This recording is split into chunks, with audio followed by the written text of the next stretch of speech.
Өчигдөр ороо 17:36 минутанд дулааны 4-р цэглэх станцыг гэмтлийг бүр устгаж шугамд оруулсан. За өнөөдрийн байдлаар бол 4-р цэглэх станц бол 660 мегаваттаар бүрэн хүчинчлэлээр ажиллаж байна. Гэхдээ цаана бас 3-р зуухан дээр бас баг зэргийн бас алга гадаргуун дээр бас үлээлэг үүссэн. Гэхдээ 7-р зуухыгаа бодвол бас нөхцөл байдал нараа гайгүй ингээс л өргөлжилж байна.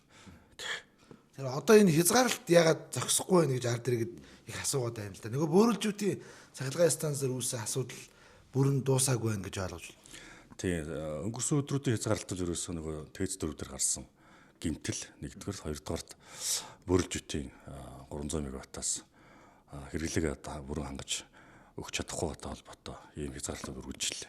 За ямар ч сан 4-р цэглэх станцын гэмтэл бол бүрэн устгаад ингээд бүрэн хүчинчлэлээр ажиллаж байна. За яг одоогийн байдлаар бол та бүхэн харж байна. Энэ манай SCADA гэдэг систем дээр ингээд бүгд гарч идэг. Бөөрөлжүүд бол одоо 300 мегаватт өгөхөөс одоо ингээд 186 мегаватт өгч байна. Тий. Бөөрөлжүүдийн одоо цахилгаан станц маань 300 мегаваттаараа бүрэн хүчинчлэлээр өгөөд эхэлвэл Улаанбаатар хотод энэ тогны хязгаарлалт гэдэг зүйл байхгүй болно л гэж ойлгох хэрэгтэй. Хизээгээр хэвийн болохоор байна.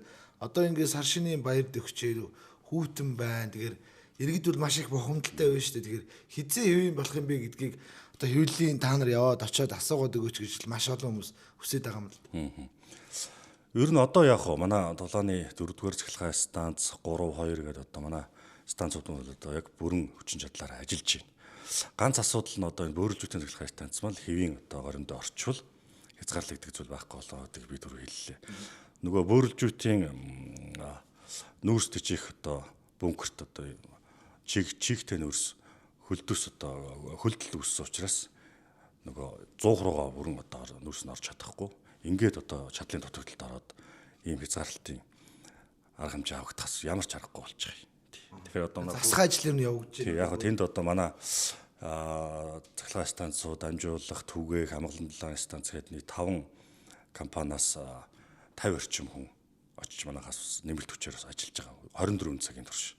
За 30-ны хүртэл граф гаргацсан ингээд ээлжилж ажиллаж байгаа. Ер нь бол тэгэл гар аргаар бид нар гадна талаас нь одоо оргилт өгөх, за мөн халуун одоо уураар үлээлэх зэрэг одоо механик ажлуудыг л хийж байна л та.